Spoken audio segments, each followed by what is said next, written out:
Sanibonani guys, igama uNqabileni Mphathana Mazibela. I-homecoming ngomhla ka-10 June. Hayibo guys, Shobani ulele embhedeni noNesithandwa. uNesithandwa bakithi uzizwa nje yena esemathandweni, kodwa-ke hey Shobani, ngathi sekushintshile ukudla ebhledini. Ubhuti nje bekade emuncu nje, hhayi kubonakala ukuthi ukude ngomqondo ula embhedeni, kodwa umqondo wakhe ule kuzitho. Awu bakithi uNesithandwa uyasho ukuthi kule weekend ufuna senzeni, kumele siyikhiphe. Uthi hhayi asihlale nje la endlini, uthi hhayi asihambe siyobuka imuvi esinema noma yini nje right. Uyasho-ke uShobani ukuthi kulungile mama, kodwa nje ukuvuma kwakhe akunayo i-energy guys, ayikho i-energy. Hhayi-ke akupheli lapho, le kokubheka-ke uZethu impela nje sengathi akekho yena endlini, kodwa hhayi uyaphila ngokomoya ngoba kumuncu laphaya ngaphandle kwakhe. uMankonyane uzamile ukuletha i-breakfast-ke enikeza umyeni wakhe, kodwa nje umane nje walithatha uSifiso i-breakfast walihlehlisa eduze kwakhe. Wathi uMankonyane, hawu baba ngizamile nje, yazi uZethu akafuni nhlobo ukungixolela mina. Wathi hayibo wena ubulindeleni, nami nje bengeke ngimxolele nje umuntu ozama ukungikhankula, hayibo. Wathi kanti baba vele wena ufuna ngenze njani mina? Ufuna ngenze njani? Yabona nami sengikhathele likhaya, yonke into engizamayo nje ngitreat-e sokwenja mina likhaya, hayibo. Wathi mina nje sengiku-5-2 ngampela, ukuthi nje yonke into nje ngimane ngiyidube. Wathi 5-2, hayibo yewena 5-2, awuphume kumina we-5-2. Kwabe kungena imeseji efonini yakhe kuSifiso.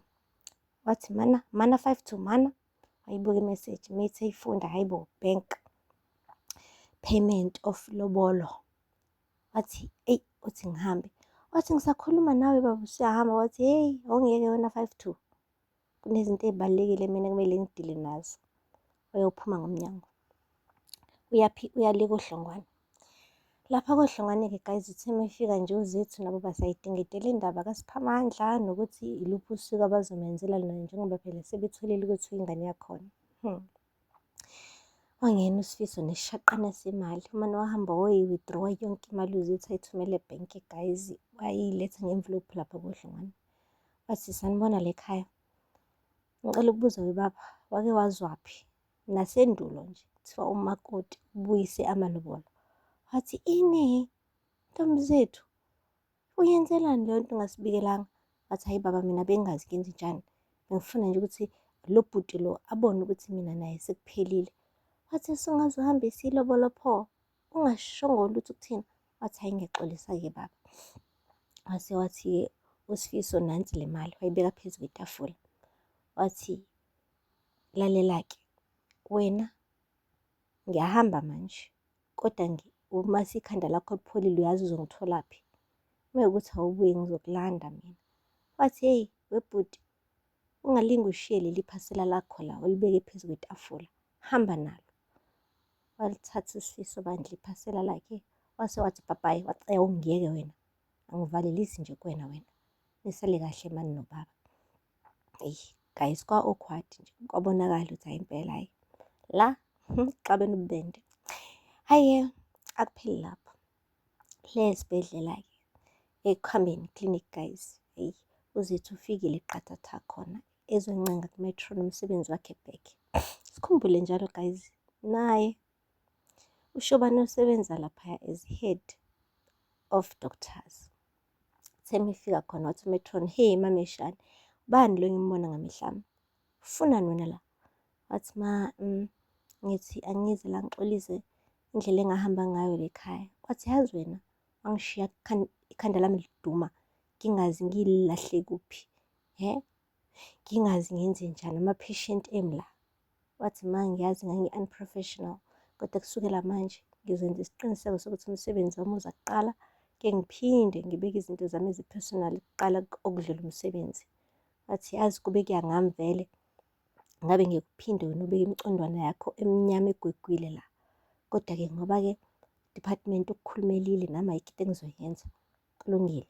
Kusasa kuseni ngovivi ngikudinga la emsebenzini. Wajabula uZethu guys, umsebenzi wakhe uzobe uya back. Hhayi-ke, hhayi akupheli lapho, Shobani-ke yena-ke uke waqhiphotheka esihlalweni sakhe lapha e-ofisini, wabeka iy'nyawo phezu kwedeski, wadla ipeni ubhuti, wabuka isibhakabhaka, wajula. Esishaya inkunzi malanga yismayile ebusweni. Wafika uma wakhe umbona kahle ebruzile njalo, wathi, hhayi bo, wasujula kangaka mntanami? Uba unesithando lokujulisa kanje? Eyi Shobani, mama nohlala kahle, waqondisa iy'nyawo. Wathi, hayi ma, i-paperwork yakho ngizoyenza yonke, ngiyazi ngiyakukoleta i-paperwork. Wathi, yazini mntanami, yabo unesithando bengamfuni nhlobo mina. Bengithi nje akakufanele ngezinga lakho lemfundo, hhayi. Kodwa indlela akulwela ngayo ngalesi khathi-ke nilwa ninoshwabi, yila ngabona khona ukuthi hhayi uyakuthanda lo muntu wesifazane. Wathi, ya ma, ngicela bandla sibuye sikhulume ngale ndaba. Wathi, hhayi, ngifuna ukutshela nje mntanami ukuthi ungalingi uzwise ingane yabantu ubuhlungu. Ngicela bandla ungayiphuli inhliziyo yaleya ngane. Shobani guys, washiwa amahloni ngoba ngathi vele leyo nto usezoyenza maduzane.